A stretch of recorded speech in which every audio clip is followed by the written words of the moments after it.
እንዴት ናችሁ? ሰላም ናችሁ? እግዚአብሔር እናመሰግናለን። ጌታ ደግሞ ይህን ጊዜ ስለሰጠን በፊቱ ሆነን እናመልከው መልካም የአምልኮ የዝማሬ ጊዜ እግዚአብሔር ሰጥቶናል። አሁን ደግሞ እግዚአብሔርን ቃል እንድንሰማ እድል አግኝተናል። ጌታ የተመሰገነ ይሁን። ጌታ ቃሉን እንዲባርክልን እንዲያስተምረን አጭር ጸሎት ከኔ ጋር ደግሞ እንጸልያለን። ጌታ ሆይ በመካከላችን ስላለ እናመሰግናለን። በዝማሬ ወደ አንተ ፊት ስንቀርብ በመስጠት በጸሎት አንተ መስዋዕታችንን ስለተቀበልከው እናመሰግናለን። ለአንተ ደስ የሚያሰኝ መስዋዕት ሆኖ ስለቀረበ ጌታ ሆይ በመካከላችን ስላለ በመንፈስህ ደግሞ ስለነካህን ስለተሰማንም አብሮነትህ እናመሰግናለን። ከዚህም በኋላ ደግሞ ቃልህን አስተምረን ቃልህን ለመማር ተቀምጠናል። ተናገረን እግዚአብሔር ሆይ ጸጋ ይብዛልን።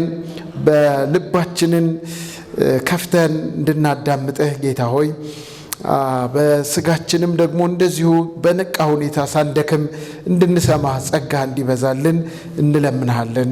ሁሉ ለክብር ይሁን በጌታችን በመድኃኒታችን በኢየሱስ ስም አሜን አሜን።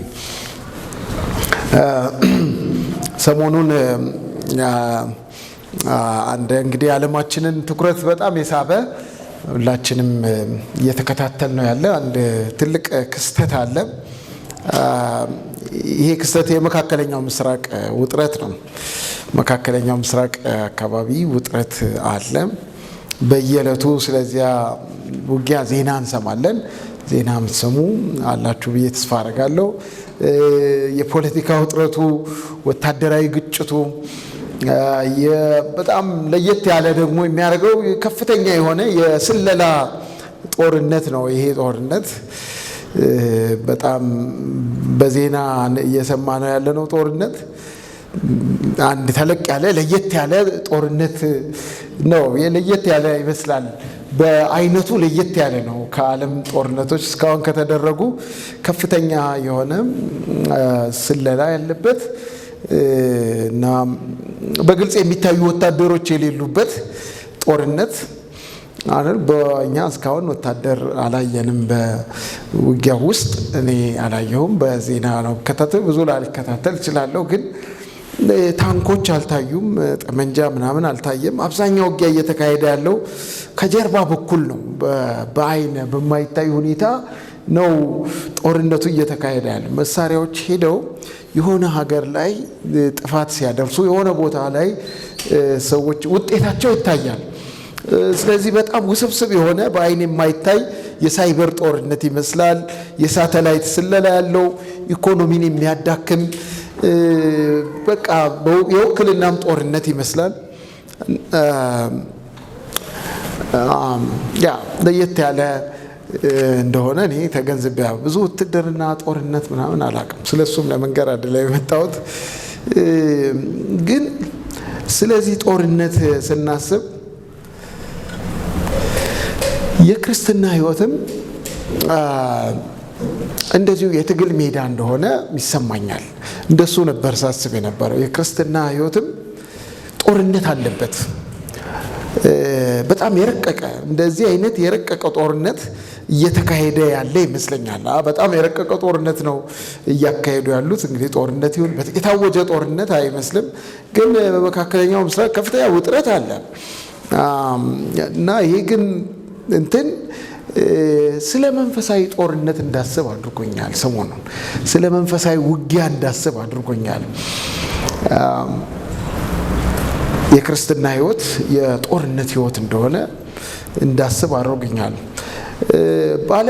በዓለም ላይ በጣም ብዙ ቦታ ነው ጦርነት የሚካሄደው። መካከለኛ ምስራቅ ብቻ አይደለም፣ በአውሮፓም እየተካሄደ ነው ጦርነት። በተለይ በዩክሬን እና በሩሲያ መካከል ጦርነት አለ። በአፍሪካ ውስጥ ጦርነት አለ። እዚሁ ጎረቤታችን ሱዳን፣ ኢትዮጵያ ውስጥ ጦርነት አለ። ጦርነት የሞላት ዓለም ነች ዓለም። እኛ ደግሞ በዕለት ተዕለት ሕይወታችን መንፈሳዊ ደግሞ ጦርነትም ውስጥ ነን ያለ ነው። በመንፈሳዊ ጦርነት ውስጥ አለን። በዓለም ዙሪያ ጦርነት አለ፣ ፊዚካል የሆነ ጦርነት። በዕለት ተዕለት ሕይወታችን፣ በቤተሰብ፣ በስራ፣ በትምህርታችን፣ በሌሎች ቦታዎች ደግሞ ጦርነትን እናያለን። ቤተክርስቲያን ውስጥ በሳይበር እንደሚካሄደው ጦርነት አይነት አይደለም የሚካሄደው። ግን ከባድ የሆነ መንፈሳዊ ውጊያ ትንቅንቅ ውስጥ እንዳለን ይሰማናል፣ እናውቃለን። እና ጦርነቱን አንዳንድ ክርስቲያኖች ይሸነፋሉ። በጦርነቱ አንዳንድ ክርስቲያኖች በዚህ በመንፈሳዊ ጦርነት ይሸነፋሉ፣ አንዳንዶች ደግሞ ያሸንፋሉ። የሚሸነፉበት ምክንያት ጦርነቱን አውቀው ባለመዘጋጀት ይመስለኛል። አንዳንድ ክርስቲያኖች በጦርነቱ የሚሸነፉት ጦርነቱን አውቀው በጦርነቱ ትክክለኛ ዝግጅት አያደርጉም፣ ጦርነትም እንዳለባቸው አያስቡም። ስለዚህ ባለመዘጋጀት ድንገት የጠላት ወረራ ይደርስባቸውና ይሸነፋሉ። ድንገት አንዳንድ ጊዜ እንደሱ ይደርሳል። ጠላት ሳይዘጋጁ ሰዎች መጥቶ ድንገት በሚወርበት ጊዜ ያልተዘጋጀው ወገን ተሸናፊ ይሆናል፣ እንደሱ ይሸነፋሉ። ሌሎች ደግሞ የማይመጥን ጦርነት በማድረግ ወይንም የማይመለከታቸውን ጦርነት በማድረግ ይሸነፋሉ። ስለነሱ ሁሉ አተታውን ለመስጠትም አይደለም ሐሳቤ። ግን በጦርነት ውስጥ አንዳንድ ክርስቲያኖች ይሸነፋሉ፣ አንዳንዶች ደግሞ ያሸንፋሉ። የሚሸነፉት ያልተዘጋጁ ሰዎች ይሸነፋሉ። ጦርነት ላይ እንዳለ ያልገባቸው ሰዎች ይሸነፋሉ።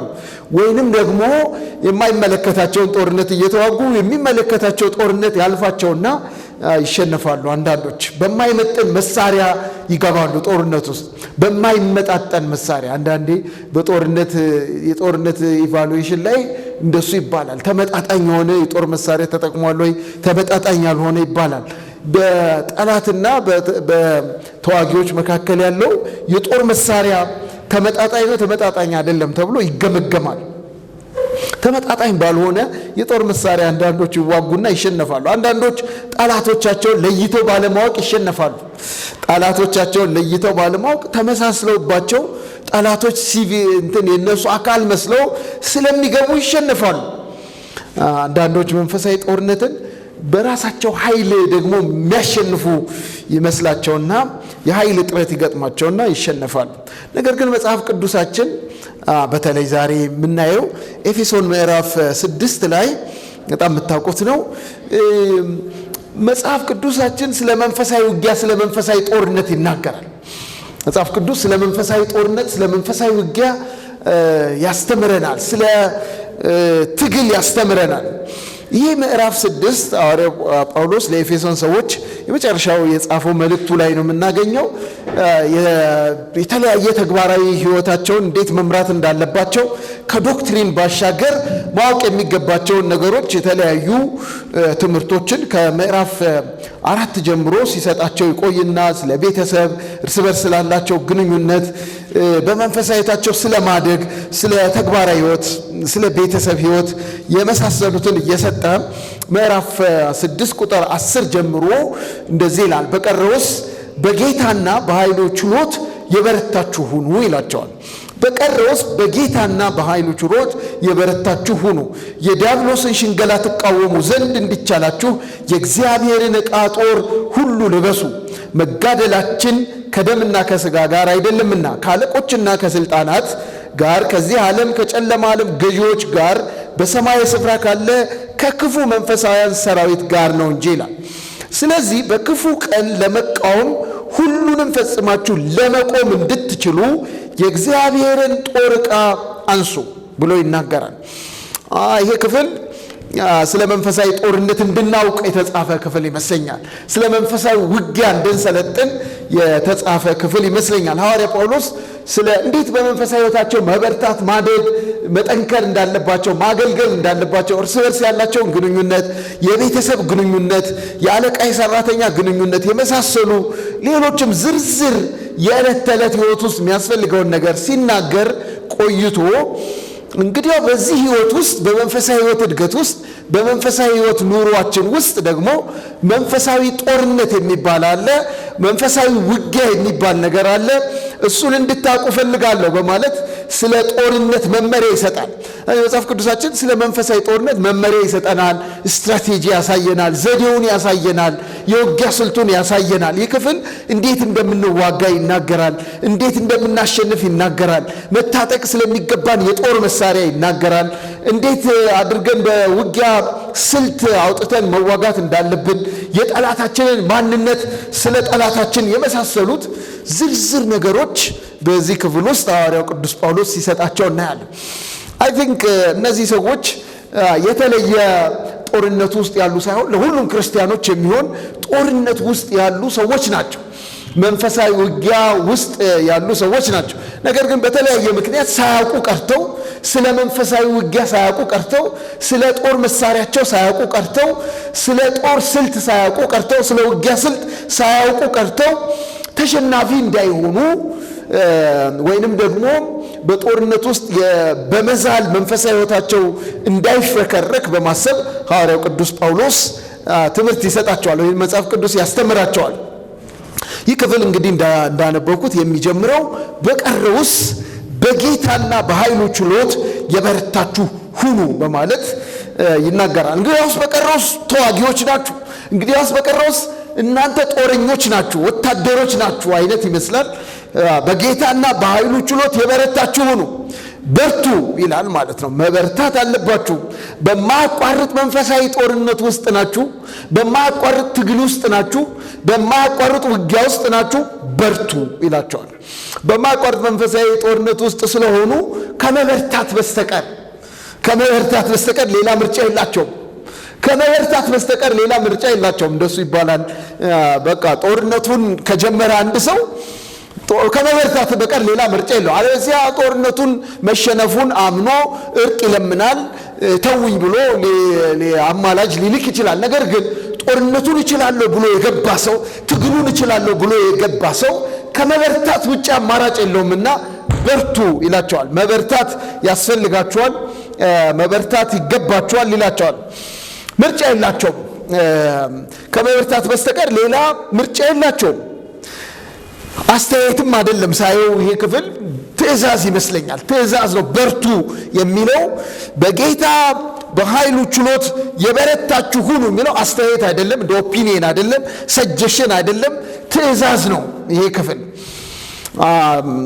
ውጊያ ላይ ናችሁ፣ በርቱ። ውጊያ ላይ ናችሁ፣ ተዋጉ። ውጊያ ላይ ናችሁ፣ ወደኋላ አትበሉ፣ ጠንክሩ። በቃ ይሄንን እወቁ። የመጀመሪያው ነገር ይሄ ይመስለኛል። ይሄንን እወቁ። ከዚህ ሌላ አማራጭም የላችሁም። ከመበርታት ሌላ፣ ከመዋጋት ሌላ፣ ወደፊት ከመሄድ ሌላ አማራጭ የላችሁም። መጀመሪያ አያዝም ነው። ጌታችንም የሆነ ጊዜ እንደ ምሳሌ አድርጎ እንደተናገረው ትዝ ይላችሁ እንደሆነ በሉቃስ አይ ቲንክ 14 ላይ በቃ ውጊያ ላይ አንድ ሰው ውጊያ ለመግባት ሲፈልግ ቁጭ ብሎ ያስባል ይላል። ቁጭ ብሎ ጦርነት ውስጥ እችላለሁ አልችልም ብሎ ያስባል። ያለኝ 1 እልፍ ሰራዊት ነው፣ 2 እልፍ ሰራዊት አላቸው እነሱ እንደዚህ ኒኩሌር አላቸው፣ እነሱ ሚሳኤል አላቸው፣ እነሱ እንደዚህ አላቸው፣ እኔ ያለኝ ይሄ ነው፣ ይሄ ኃይል አለኝ፣ ታንክ አለኝ፣ ምን አለኝ ብሎ ያስብና ጦርነት ውስጥ ይገባል። ሳያስብ ጦርነት ውስጥ አይገባም። ጦርነት ውስጥ ከገባ በኋላ ግን ወደ ኋላ ማለት አይችልም። ወደ ኋላ ማየት አይቻልም። እንደዚህ ወደፊት እየሄደ ውጊያ ጀምሮ ወደ ኋላ ማለት አይቻልም ብሎ ይናገርና ይህንኑ ሐሳብ ይመስላል ለሐዋርያው ቅዱስ ጳውሎስ። እንግዲህ ከዚህ በኋላ በርቱ፣ እንግዲህ ከዚህ በኋላ ጦርነት ውስጥ ናችሁ፣ እንግዲህ ከዚህ በኋላ በጣም ወደ ኋላ ማለት አትችሉም። የነብር ጭራ የመያዝ አይነት ነው ይላል። በሀገራችን የነብር ጭራን አይዙም ይባላል። የነብር ጭራ ከተያዘ በኋላ ወደ ኋላ ማለት አይቻልም። አዳኞች አደገኛ ስለሆነ መልሶ ስለሚበላቸው ሰዎችን መልሶ ጭራውን ይዛለሁ ብሎ ከያዘ በኋላ አንድ ሰው መልቀቅ የለበትም። ከለቀቀው መልሶ ይበላዋል ነው። ስለዚህ በርቱ ይላቸዋል። ይህንን ካለ በኋላ በዚህ ክፍል ውስጥ የጦርነትን ለማሸነፍ እንኳን ለማሸነፍ አይመስለኝም። በነገራችን ላይ ኦልሬዲ ያሸነፉ ሰዎች እንደሆኑ፣ ድል ያደረጉ ሰዎች እንደሆኑ ነው የሚናገረው። እንደሱም እንድናስብ አስተሳሰብን ነው ማስተካከል ነው የፈለገውና ጦርነቱ ውስጥ ስትገቡ በዝርዝር የሚነግራቸው ነገር ምንድነው? ስልቶችን ይነግራቸዋል። የትጥቃቸውን ይነግራቸዋል። የኃይላቸውን ምንጭ ይነግራቸዋል። እንዴት መዋጋት እንዳለባቸው ይነግራቸዋል። ግን ኦልሬዲ ያሸነፉትን ጦርነት ነው የሚዋጉት።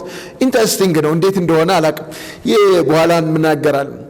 የዲያብሎስ የተሸነፈ ጠላት ነው። የሰው ልጆች ጠላት የተሸነፈ ጠላት ነው ዲያብሎስ። መጽሐፍ ቅዱሳችን እንደሚያስተምረን ገና የምናሸንፈው ገና የምንታገለው ገና የምናረገው ሳይሆን ገና የምንመታው ሳይሆን በቆላስይስ ምዕራፍ 2:15 ላይ ክርስቶስ በመስቀል ላይ አለቅነትና ስልጣናትን ገፎ ድል ስላደረገ ብሎ ይናገራል። የክርስቶስ ድል አለ ብሏል። አለቅነትን ስልጣናትን በመስቀሉ ላይ ጌታችን ኢየሱስ ክርስቶስ አሸንፏል። ስለዚህ ክርስቲያኖች ታዲያ ምን አይነት ውጊያ ነው የሚዋጉት? ክርስቲያኖች ታዲያ ምን አይነት ነው ያለው? በክርስቶስ ኢየሱስን በመልበስ በዚህ ድል ውስጥ ዘላቂ የሆነውን ድል ማስጠበቅ ነው። አዲስ ድል አስመዝጋቢዎች አይደለንም፣ አዲስም ተዋጊዎች አይደለንም። የጦሩ አዝማች ጌታችን ኢየሱስ ክርስቶስ በመስቀል ላይ አለቅነት እዚህ ላይ የተጠቀሱት አለቆች ስልጣናት ምናምን የሚባሉት አለቆችንና ስልጣናትን ገፎ ድል አድርጓል ይላል፣ አሸንፏል ይላል። ድል የተደረገ ጠላት ነው።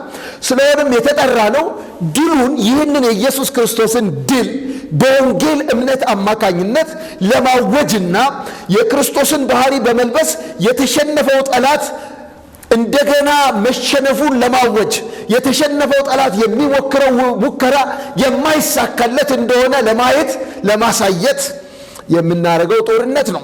ስለዚህ ጦርነቱን ለማሸነፍ የተሰጠ ሮድማፕ ስትራቴጂ ወይንም ደግሞ የጦርነት ስልትና ትምህርት አይመስለኝም። ይሄ ትምህርት የጠላታችን ልክ እንዳልኩት በጣም ማሳነስ የለብንም። በኋላ ስለ ጠላትም እናገራለሁ። እዚህ ላይ ሐዋርያው ቅዱስ ጳውሎስ የፈለጋቸው ነገሮች ላይ ትኩረት ለማድረግ ፈልጋለሁ። አንደኛ የፈለገው የመጀመሪያው ቁጥሮች ላይ ሁለቱ ቁጥሮች ላይ የኃይላችን ምንጭንና የጠላታችንን ማንነት እንድንረዳ ፈልገዋል ሐዋርያ ጳውሎስ። እነሱ እናያለን በቁጥር 10 እስከ 12 ባለው ክፍል ውስጥ የኃይላችን ምንጭ ምንድነው፣ ከዚህ በኋላ እንደገና ደግሞ ጠላታችን ምን አይነት ነው የሚለው እንዲታወቅ ነው። ምን አይነት ኃይል አለን? ምን አይነት ኃይል ታጥቀናል? እኛ ጠላታችን ምን አይነት ኃይል አለው? እኛ የታጠቅነው ምን አይነት ኃይል ነው?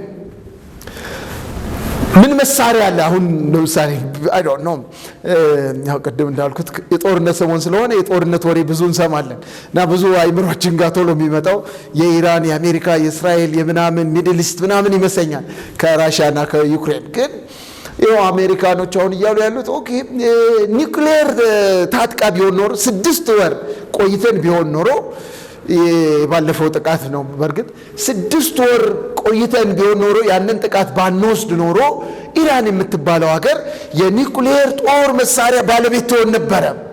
ይህ የኒውክሌር ጦር መሳሪያ ባለቤት ብትሆን ከፍተኛ ለዓለም ስጋት፣ ለአሜሪካ፣ ለእስራኤል ስጋትነቷ እውነተኛ ይሆን ነበረ ብለው ሲናገሩ ሰው ኦኬ። አሁን ግን የታጠቀችው የጦር መሳሪያ ለህልውና ለአሜሪካም ሆነ ህልውና ለእስራኤልም ህልውና አሳሳቢ በጣም አይደለም። ግን የኒውክሌር ባለቤት ብትሆን ኖሮ የበለጠ አሳሳቢ ነው። ያንን ለማፍረስ ነው ግብ ግብ የፈጠር ነው ብለው ይናገራል። ምንድነው ይሄ የሚያስተምረን? ጠላት ምን ታጥቋል የሚለው በጣም ወሳኝ ነው። በጦርነት ውስጥ ማለት ምን አለው ጠላት? ሌላው ከኛ ጋር የሚዋጋው ኃይል ምን አለው? እኛ ደግሞ ምን አይነት ኃይል አለን ብሎ ኃይልን ማወቅ በጣም አስፈላጊ ነው። አቅምን ማወቅ በጣም አስፈላጊ ነው። ስንት እልፍ ሰራዊት አለኝ? ስንት መሳሪያ ታጥቄያለሁ? ምን ያህል መሳሪያ አለኝ? ምን አይነት መሳሪያ ነው ያለኝ? ምን አይነት ውጊያ ነው ያለው? እንደ ድሮ አይነት ውጊያ ነው ወይንስ ምን አይነት ነው ውጊያው አሁን የሚጠይቀው የሚል ጦርነቱ ላይ ያለንን የኃይል ምንጭ መረዳት በጣም አስፈላጊ ስለሆነ ሐዋርያ ጳውሎስ ያነሳል። ጠላታችን ማንነቱን ያሳውቀናል። በመጨረሻ የጦር መሳሪያችንና ስልታችንን በዚህ ክፍል ላይ ያስተምረናል። በመጀመሪያው በሱ እንጀምራለን። የኃይላችን ምንጭ ምንድን ነው ይላል። የኃይላችን ምንጭ እዚህ ላይ እንደሚናገረው በቀረውስ በጌታ በኃይሉ ችሎት የበረታችሁ ሁኑ ይላል። እግዚአብሔር የተመሰገነ ይሁን። ይህንም በጣም ሳስብ ጦርነቱ ያሸነፍነው ጦርነት እንደሆነ ይገባኛል። በኋላም እናገራለሁ። ጦርነቱ ያሸነፍነው ጦርነት እንደሆነ የሚገባኝ የእግዚአብሔር ኃይል ነው። የኛ ኃይል የእግዚአብሔር ኃይልን ነው የታጠቃችሁት ይላል። የክርስቶስ ኃይልን ነው የተሞላ ነው ይላል። ክርስቶስን ከሞት ያስነሳው መንፈስ ቅዱስ ራሱ በእኛ ውስጥ ያደረ እንደሆነ ያ በክርስቶስ ኢየሱስ የነበረው ኃይል በእኛም በሱ ኃይል የበረታችሁ ሁኑ ነው የሚለው። እንደዚህ ይላል በአንደኛ ዮሐንስም 4 ላይ በእናንተ ውስጥ ያለው በዓለም ካለው ይበልጣል ይላል። ኃይሉ የሚወዳደር አይደለም። የእግዚአብሔርን ኃይል የኢየሱስ ክርስቶስን ኃይል ከሌሎች ከየትኛውም አይነት ምድራዊ ኃይላት ጋር የሚወዳደር የሚነጻጸር ኃይል አይደለም። ለዚህ ነው በዓለም ካለው ኃይል በየትኛውም አይነት አሰላለፍ ውስጥ ካለው ኃይል በእናንተ ውስጥ ያለው ይበልጣል ይላል። በእናንተ ውስጥ ያለው ይበልጣል። በእናንተ ውስጥ ያለው ክርስቶስ ነው። በእናንተ ውስጥ ያለው እግዚአብሔር ነው። በእናንተ ውስጥ ያለው መንፈስ ቅዱስ ነው። የእግዚአብሔር ዕቃ ጦር ነው ያለው። ስለዚህ የምትበረቱት የእናንተ የጦር መሳሪያ የእናንተ የጦር መሳሪያችሁ የእግዚአብሔር የጦር መሳሪያ ነው ይላል። የእግዚአብሔርን የጦር ዕቃ ጦር ልበሱ ነው። የእግዚአብሔርን ዕቃ ጦር ሁሉ ልበሱ ይላል። የእናንተ የጦር መሳሪያችሁ የእግዚአብሔር ዕቃ ጦር መሳሪያ ነው የሚባለው። የክርስቶስ ኃይል ነው የሚባለው። እናንተ ጋር ያለው የክርስቶስ ኃይል የሚባለው ዓለምን የፈጠረ ኃይል ነው። ኒኩሌር ብለው የሚያወሩት ብዙ ስለ ፊዚክስ አላቅም፣ ብዙ ስለ ኬሚስትሪ አላቅም። የኒኩሌር ኃይል የሚባለው ኃይል በጣም ትልቅ ኃይል ነው። ምን አይነት እንደሆነ አላቅም፣ ግን በጣም ትልቅ ኃይል ነው። ከዚህ ግን የሚበልጥ ብዙ ኃይል ሊኖር ይችላል። ከዚህ ኃይል የሚበልጥ በርካታ ኃይል ቢኖርም እነዛን ኃይላት ሁሉ የፈጠረ የኃይላት ሁሉ ባለቤት የሆነ እግዚአብሔር የእናንተ የኃይል ምንጭ ነው ይላል። ስሙ የተባረከ ይሆን። በእናንተ ውስጥ የታጠቃችሁት ኃይል፣ የተሰጣችሁ ኃይል፣ የምትዋጉበት ኃይል ተራ ኃይል አይደለም። በዓለም ካለው ኃይል የሚበልጥ ነው። ከኒውክሌር የሚበልጥ ነው። ከሚሳኤል የሚበልጥ ነው የሚል ነው። ምን አይነት ኃይል እንደሆነ አላውቅም።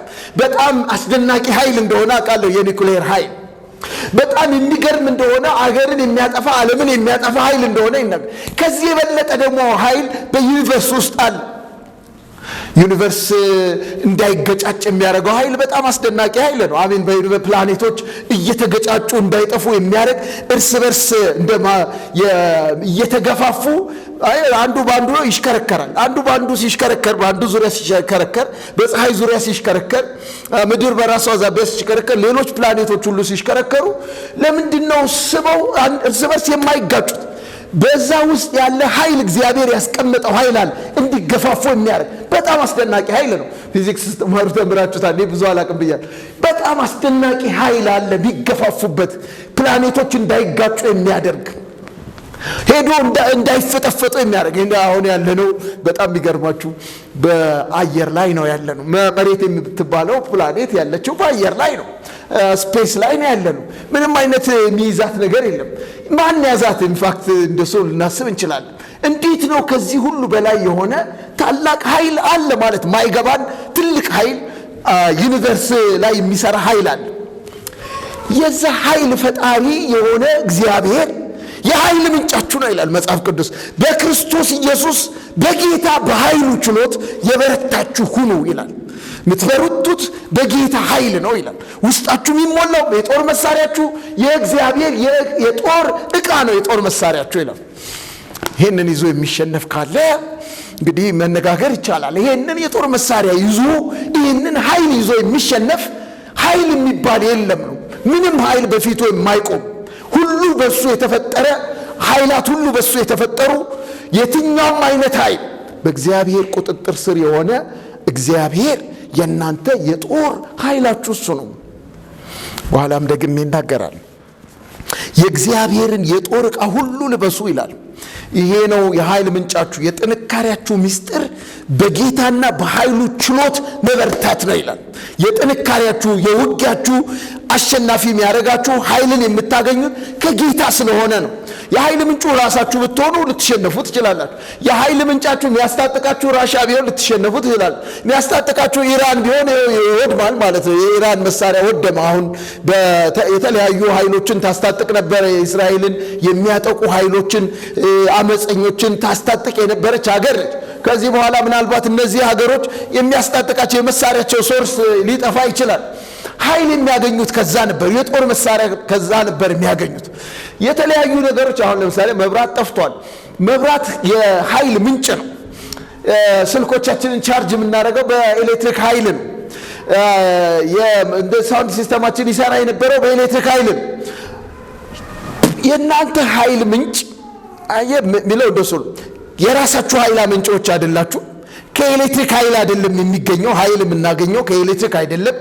ኃይል የምናገኘው ከተለያዩ የኒውክሌር መስሪያ ማበልጸጊያ ከሆኑ እንትኖች ኬሚካሎች አይደለም ኃይል የምናገኘው።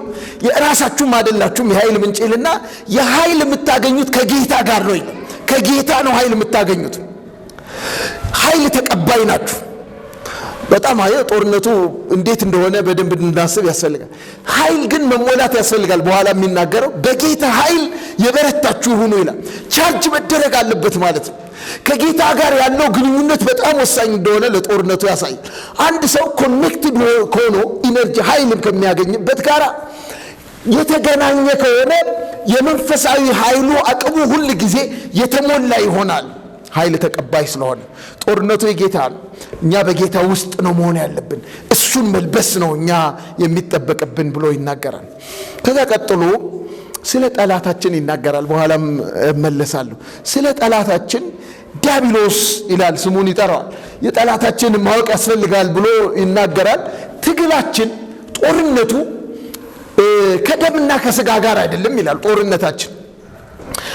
ጦርነቱ እንደሱ ነው ብሎ ይላል። መጋደላችን ትግል እያደረግን ያለነው ጦርነት ላይ ነን ብለን ትግል እያደረግን ያለነው ከደምና ከስጋ ጋር አይደሉም። ቅድም አንዳንዶች ሰዎች የሚሸነፉበትን ዝርዝር ነገር ስናገር አንዳንዶች የሚሸነፉት ጠላታቸውን አያውቁ። ስጋና ደም ከለበሰ ጋር ይታገላሉ ጠላታቸውን ባለማወቅ። ሰው ጋር ያላቸው ግንኙነት ይመስላቸዋል፣ ወይንም ደግሞ የሆነ ሀገር ጋር ይመስላቸዋል። ጠላታችሁን አውቁ ይልና ጳውሎስ መጋደላችን፣ ጦርነታችን ከደምና ከስጋ ጋር አይደለም ይላል። ኃይሉንም ሲናገር መንፈሳዊ ኃይል ያደረገው ለዚህ ነው። ምድራዊ ኃይል አይደለም የሰጠን፣ ምንጩ መንፈሳዊ የሆነ ከክርስቶስ ነው። ከዛ ጋር እንገናኝ ይላል። እንደገና የእግዚአብሔርን ዕቃ ጦር ልበሱ ይላል። የዲያብሎስን ሽንገላ ብሎ በግልጽ ጠላታችንን በስም ይጠቅሳል። ግን በኋላም መጋደላችን በዝርዝር ሲናገር ከደምና ከስጋ ጋር አይደለምና ይላል። ከአለቆችና ከስልጣናት ጋር፣ ከዚህም ከጨለማ ዓለም ገዢዎች ጋር፣ በሰማያዊ ስፍራ ካሉ ከክፋት መንፈሳውያን ሰራዊት ጋር ነው ይላል። ኃይላት አሉ፣ መናፍስቶች አሉ፣ ስም አላቸው፣ የተከፋፈሉ ናቸው፣ ብዛት አላቸው፣ የተለያየ ስም ሊሰጣቸው ይችላል። ዝርዝሩን ነገር ይነግረናል እዚህ ላይ። እነዚህ የሚባል ጠላት አለን። ጠላትህን እወቅ፣ ኃይልህን እወቅ እንዳለ ሁሉ ሐዋርያ ጳውሎስ የኃይል ምንጫችሁን እወቁ እንዳላቸው ሁሉ ደግሞ ጠላቶቻችሁን ማወቅ ይገባችኋል። በትክክል ጠላትን ማወቅ በጦርነት ውስጥ አሸናፊ ለመሆን የሚረዳን እንደሆነ እናያለን። ጦርነቱ ትጥቅ መታጠቅ አለብን ተናግሯል። በኋላም እናገራለሁ። ጠላትን ግን ማወቅ አለብን ይላል። ይሄ አሁን ጠላታችን በአይን የሚታይ አይደለም ነው። የመጀመሪያ በአይን የሚታይ አይደለም፣ ከስጋና ከደም ጋር አይደለም ሲል በአይን የሚታይ ጦርነት ውስጥ አይደለም ያለ ነው። ስለ መንፈሳዊ ጦርነት ነው የምናወራው ክርስቲያኖች ስናወራ ማለት ነው። አሁን ኢራንና እስራኤል፣ አሜሪካ ምናምን በሚድል ኢስት ያለው አንዱን እንደሚተኩሰው መሳሪያ አይነት በአይን የሚታይ አይነት ውጊያ አይደለም። የጦር መሳሪያችንም መንፈሳዊ ነው፣ እንደገና ውጊያውም መንፈሳዊ ነው፣ ጠላታችንም መንፈሳዊ ነው ብሎ ይናገራል። መጋደላችን ከደምና ከስጋ ጋር አይደለም፣ በአይን የማይታይ መንፈስ ጋር ነው የምንታገለው። በአይን በእጅ የማይዳሰስ ሌላ ሪያሊቲ ጋር ነው የምንታገለው ይላል። እንግዲያውስ የዲያብሎስን ስሙን ጠርቶታል። ዲያብሎስ ነው ይላል፣ ኃይል አለው ይላል፣ ክፉ ነው ይላል፣ የክፋት ኃይል ነው፣ ሽንገላ የሚያቅ ነው፣ ሸንጋይ ነው፣ ባህሪውን ይናገራል፣ ስራውንም ይናገራል፣ መንፈሳዊ ሰራዊት ነው ይላል። ስለዚህ በክፉ ቀን ይላል ክፉ አለ፣ ክፉ የሚሰራ ነው። በክፉ ቀን መንፈሳዊ ሰራዊት የሆኑትን ፈጽማችሁ ለመቃወም እንድትችሉ ብሎ ይናገራል። ክፉ ነው፣ ማጥፋት፣ ማጥቃት፣ ማዛባት፣ ማዳከም ይፈልጋል። ተንኮለኛ ነው። መጽሐፍ ቅዱስ እንደሚናገር እባብ ተንኮለኛ ተብሎ ተጽፏል። ለመብላት የሚፈልግ ለማሳት የሚፈልግ አሳች ነው ተብሎ ተጽፏል በመጽሐፍ ቅዱስ ውስጥ። ልክ እንደ የበግ ለምድ ለብሶ እንደሚንቀሳቀስ ተኩላ ተመስሎ እናያለን። ተንኮለኛ ነው፣ አስመሳይ ነው፣ በመስሎ መንቀሳቀስ የሚችል ነው፣ የሚያሳስት ነው፣ በአይን የማይታይ ኃይል ነው ብሎ ይናገራል። ዝርዝሩን ላስተምር አልችልም። እዚህም አለቆች ማን ናቸው፣ ስልጣናት ማን ናቸው፣ የጨለማ ዓለም ገዢዎች ማን ናቸው የሚለውን በዝርዝር ስለ ሰይጣን ትምህርት ለመስጠት ስላልሆነ ሐሳቤ ግን ጠላቶቻችን በስም በሃይራርኪ በአደረጃጀት የተቀመጡ ይመስለኛል። የወደቀው መልአክ ነው፣ ዲያብሎስ ነው። አጋንንቶች ናቸው። በተለያየ መንገድ የተደራጁ ናቸው። በምድር ላይ በዚህ ቦታ በዚህ ቦታ በዚህ ቦታ ብለው የሚሰሩ ኃይላት ያሉ ይመስላሉ። ኃይላትና ስልጣናት፣ አለቆችና ስልጣናት ጋር ነው ይላል። የጨለማ ዓለም የተጣሉ መላእክቶች እንደሆኑ ያሳያል። በመጽሐፍ ቅዱስ ውስጥ በልዩ ልዩ ቦታ ግን ዲያብሎስ አታላይ መሆኑን፣ ሐሰተኛ መሆኑን፣ ክፉ መሆኑን፣ ኃይል ያለው መሆኑን፣ የጥላቻ የተሞላ እግዚአብሔርን የሚጠላ በትዕቢት የተሞላ የቅዱሳን ጠላት እንደሆነ፣ ቅዱሳንን ለማጥፋት የተነሳ እንደሆነ መጽሐፍ ቅዱሳችን በደንብ አድርጎ ያስተምረናል። ስለዚህ ጠላታችንን ማወቅ ያስፈልገናል ብዬ አስባለሁ። በውጊያው ውስጥ አንድ C.S. ሉዊስ የተባሉ ሰው የክርስቲያን ፈላስፋ ናቸው፣ ቴዎሎጂያን ናቸው፣ ጸሐፊም ናቸው። አጋንንቶች ሰዎችን የሚዋጉበት ረቂቅ በሆነ ስነ ልቦናዊ መንገድ እንደሆነ ይናገራሉ። ይህ በጣም ጥሩ ነው ብዬ ስላሰብኩ የሚዋጉበትን 1 3 4 ነገር አነሳለሁ። ሰው እንዴት ነው ጠላት? ይህ ጠላት አሁን ያየነው በባህሪው በዓይን የማይታየው ጠላት በባህሪው ተንኮለኛ የሆነ የሐሰት አባት የሆነ የእግዚአብሔር ጠላት የሆነ የቅዱሳን ጠላት የሆነ ዲያብሎስ እንዴት ነው የሚዋጋው? ውጊያው ምን አይነት ይመስላል? ምን አይነት ገጽታ አለው? የተለያየ ገጽታ ሊኖረው ይችላል። አሁን የምነግረው C.S. ሉዊስን ስናገር ሌላ ገጽታ የለውም ማለት አይደለም። የረቀቀ መንፈሳዊ ውጊያ ሊያደርግ ይችላል። አንድ ዳሮ ሚለርም የተባለ ሌላ ሰውም ሳነብ በአብዛኛው ጦርነቱን የሚያካሂደው ዲያብሎስ አይምሮ በሚባለው ቦታ ነው ይላል። አይምሮ ነው የጦር ሜዳው። የዲያብሎስ የጦር ሜዳ ሐሳብ በሚባለው ቦታ ላይ ነው። ከፊዚካል ይልቅ ሐሳብ የሚባል ቦታ፣ አይምሮ የሚባል ቦታ ነው። ስለዚህ የት ነው የጦር ሜዳው ሲባል አይምሮ ውስጥ ነው የጦር ሜዳ የሚከፍተው።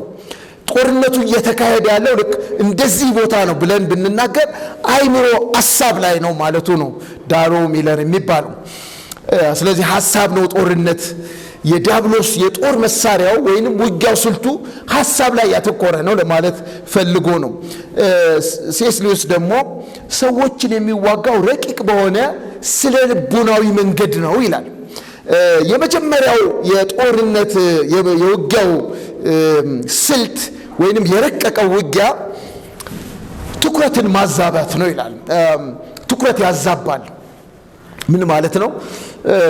ዲስትራክት ነው የሚያደርገው ሰይጣን። ስራው እሱ ነው። ዲስትራክሽኑ የመጀመሪያው ቅዱሳኖች ዘላለማዊ የሆነ አመለካከት እንዳይኖረን፣ እዚህም ስለ ዘላለማዊ አመለካከት ተናግሬ ያውቃለሁ። ጊዜያዊንና ዘላለማዊውን እንዳይለዩ፣ የከበረውን ከተዋረደው እንዳይለዩ ዲስትራክት ያደርጋቸዋል። ምክንያቱም የሚያሳስበው ዲያብሎስ ዴስቲኒያችን ነው የሚያሳስበው ይላል። ፍጻሜያችን ነው የሚያሳስበው። ያማረ ፍጻሜ ዘላለም የሚባለው ፍጻሜ እንዳይኖረን ከዛ ዲስትራክት ለማድረግ እይታችንን አጭር አድርጎ ጊዜያዊ ነገር፣ አላፊ ነገር እዚሁ ምድር ላይ እንዲሆን ያደርጋል ይላል። ለዚህ ደግሞ ምሳሌ በመጽሐፍ ቅዱሳችን በማቴዎስ ወንጌል ምዕራፍ 4 ላይ ጌታችን ኢየሱስ ክርስቶስ የተፈተነበትን ፈተና ማየት እንችላለን።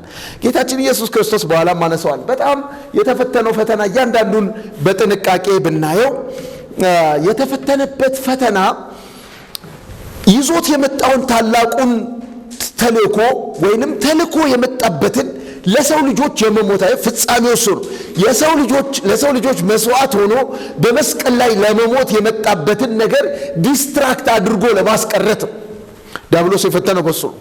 ወሰደና አሁን ለእኔ እንደዚህ ብታደርግ እንደዚህ ይሆንልሃል፣ ይህንን ዓለም ሰጥሃለሁ፣ የዓለም ላይ ያለውን ነገር ሁሉ ሰጥሃለሁ፣ ለእኔ ብትሰግዳል ወይንም ደግሞ ራስን ከዚህ ላይ ጣልና መላእክቶች ያድኑ ብሎ ጠየቀው። ወይንም ደግሞ ዳቦን ዝም ብለህ ድንጋዩን ዳቦ አድርገህ ብላ አለ።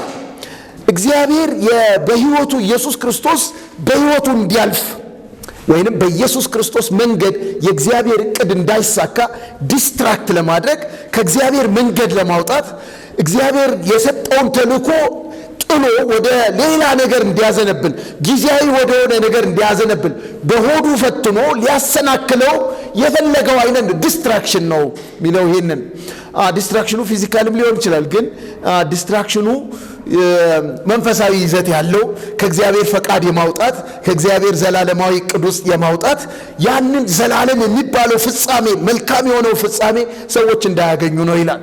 ሰይጣን የሚፈልገው ሁለተኛው መንገዱ ቀስ በቀስ በእንደዚህ አይነት መልኩ እያደረገ ቀስ በቀስ ሰዎችን ወደ ገሃነም ይዞ መሄድ ነው የሚፈልገው ይላል።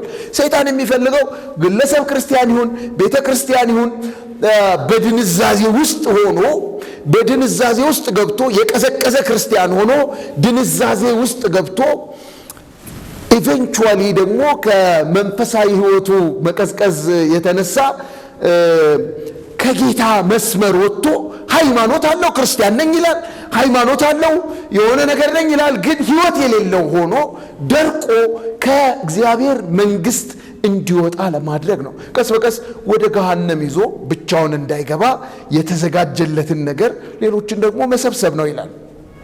ለዘብተኛ እንዲሆኑ ማድረግ ምናልባት አንደኛው ስልቱ ነው ብሎ ለዘብተኝነት መቀዝቀዝ፣ ሕይወት የቀዘቀዘ እንዲሆን ማድረግ። የስሜት መለዋወጥ ሶስተኛ ይላል ለሲኤስ ሉዊስ። የውጊያው ረቂቅ የሆነው ውጊያ ስነ ልቦና የሆነው መንገዱ አንዱ ስሜትን መለዋወጥ ነው። አማኞች ስሜታቸው በሚቀዘቅዝበት ጊዜ መንፈሳዊ ድርቀት ውስጥ እንዲያልፉ ያደርጋል። ያ ማለት ምን ማለት ነው? ጥርጣሬ ነው ይላል። ጥርጣሬን በመዝራት ጥቃትን ይሰነዝራል።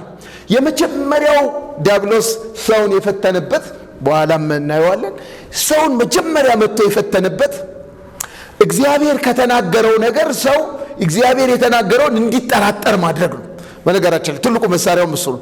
የዲያብሎስ ትልቁ ማጥቂያው መንገድ ጥርጣሬ ነው። የእግዚአብሔርን ቃል እንድንጠራጠር ያደርገናል። ዳውት የሚባለው ኔጌቲቭ የሆነው ዳውት፣ ራሽናል ዳውት ሳይሆን በጣም ኔጌቲቭ የሆነው ጥርጣሬ አለማመን ውስጥ እንድንገባ። ምክንያቱም እምነት በኋላ እናያለን ትልቅ ሺልድ እንደሆነ መጽሐፍ ቅዱስና ሺልዳችን እምነት ጋሻችን እምነት ነው ይላል። በእምነት ነው ድል የምንነሳው መጽሐፍ ቅዱስ እንደሚናገር። እምነት የሌለው ክርስቲያን፣ የተጠራጠረ ክርስቲያን፣ የእግዚአብሔርን ቃል የተጠራጠረ ክርስቲያን፣ እግዚአብሔርን የተጠራጠረ ክርስቲያን አቅመ ቢስ ይሆናል። ሺልድ የለውም፣ ጋሻ የለውም። የሚመጣው ፍላጻ ሁሉ የሚያገኘው እንደሆነ ስለሚያውቅ ጥርጥር ነው የሚያደርገው። ጥርጥሩ በእውነት እግዚአብሔር እንዶ አትብሎ አላችሁ ብሎ መጠየቅ አይነት ነው። እግዚአብሔር ከዚህ ሁሉ አትብሎ አላችሁ? ለምን ይመስላችኋል እግዚአብሔር አትብሎ ያላችሁ? አትብሎ ያላችሁ እኮ ከዚህ እንደሱ እንዳትሆኑ ነው። አይናችሁ ተከፍቶ ክፉና ደጉን ለይታችሁ እንደ እግዚአብሔር ሁሉን አዋቂዎች እንዳትሆኑ ነው የሚል እግዚአብሔር የሰጠውን ትእዛዝ እግዚአብሔር ያዘዘውን ነገር እንዲጠራጠሩ። ኧረ አትሞቱም፣ እንደዚህ ሞትን ትሞታላችሁ አለ። በእርግጥ እኮ አትሞቱም የሚል እግዚአብሔር የተናገረውን ነገር ዳውት እንዲያደርጉ ቅዱስ ቃሉን ዳውት እንዲያደርጉ ያደርጋል። የስሜት መለዋወጥ ከዚህ የተነሳ መንፈሳዊ ድርቀት፣ ጥርጣሬ፣ ዝለት ውስጥ እንዲገቡ ሰዎችን ያደርጋል። ጥርጣሬን የሚዘራ የዲያብሎስ አደገኛ ጥርጣሬ መዝራት የዲያብሎስ አደገኛ መሳሪያው እንደሆነ እናያለን። መጨረሻ ላይ ሲኤስ ሉዊስ የሚያነሳው ትዕቢት ነው ይላል። ይሄ በጣም የሚገርመው እኮ ነው። ሰይጣን ተንኮለኛ ነውና አደገኛ መንፈሳዊነትን ሁሉ ይጠቀማል። እንደ ጦር መንፈሳዊነትን እንደ ውጊያ ስልት ይጠቀማል። አንዳንድ ሰዎች ጥሩ ስነ ምግባር አለን፣ ጥሩ ሰዎች ነን፣ ጥሩ እንጸልያለን፣ ጥሩ እንዘምራለን።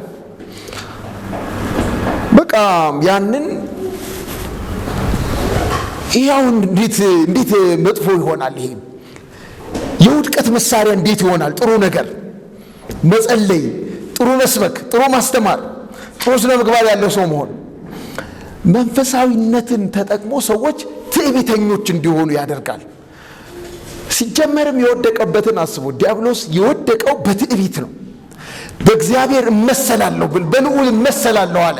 የመጀመሪያው ኃጢአቱ እሱ ነው፣ ትዕቢት ነው። በነገራችን ከሰማይ ያስጣለው ትዕቢትና እግዚአብሔርን መሆን መፈለግም። ያ እንትኑ ለዘመናት የሚቀጥል ነው። እግዚአብሔር መሆን ይፈልጋል፣ እግዚአብሔር አይደለም። ሰይጣን እግዚአብሔር አይደለም።